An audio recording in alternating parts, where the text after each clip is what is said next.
I will give you one small picture, in fact, that speaks the whole thing about these two.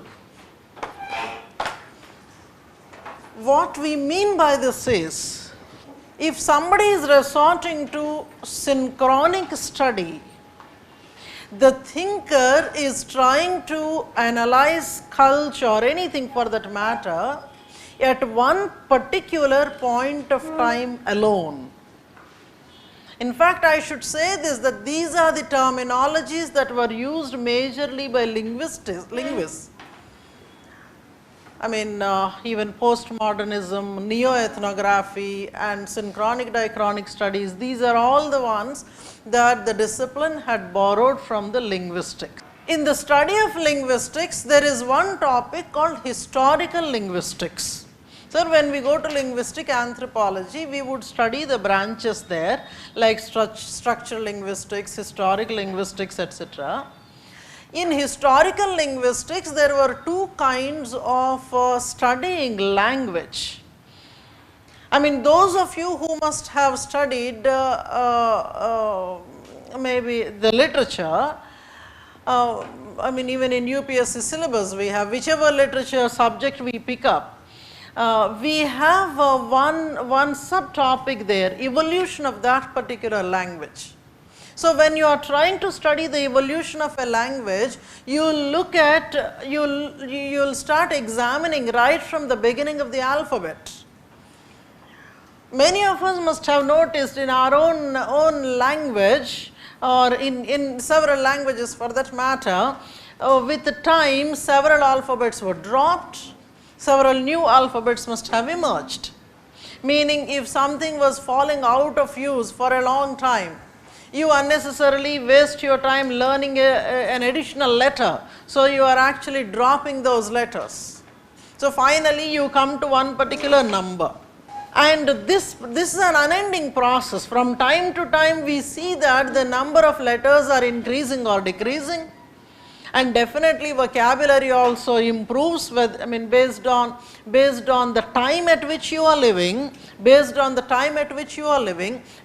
material that you are using, the terminology varies. So, the terms that must have been in use some time back, they must have lost their significance in history, and now you are not using them, you are altogether using new set of words. So, whether it is letters or vocabulary and even rules of grammar seem to be changing from time to time. This is one aspect, one basic aspect.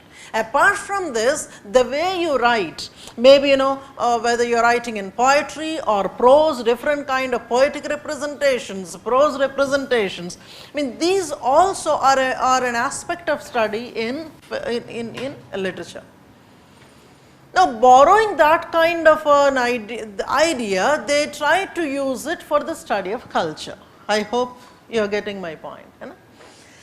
The two terms basically, that is diachronic and synchronic studies, what we mean is, synchronic studies actually split time into smaller segments that may be decades or particular year or a century, etc. And you try to study whatever aspect is at your disposal at that particular point of time alone. Whether, when I am saying point, it may not be pinpointedly that particular day, it may be that particular year, that particular decade or that century. That is it depends on the reader, it depends on the writer, to what extent you are slicing the time. And what you would be doing is, there can be two different types of synchronic studies. One may be comparative study, where you are trying to study different culture groups simultaneously, I mean at the same time how different culture groups were. You are comparing different culture groups, maybe for example early 18th century, if I mention in the early 18th century how European culture was, Indian culture was, Chinese culture was. This is one type of a synchronic study. Or suppose you are not interested in what was happening in the rest of the populations, you are only interested in your own culture group, so that you may use it at a later point of time somewhere. So, what you are doing is, at one particular point of time how we were, that was a synchronic study.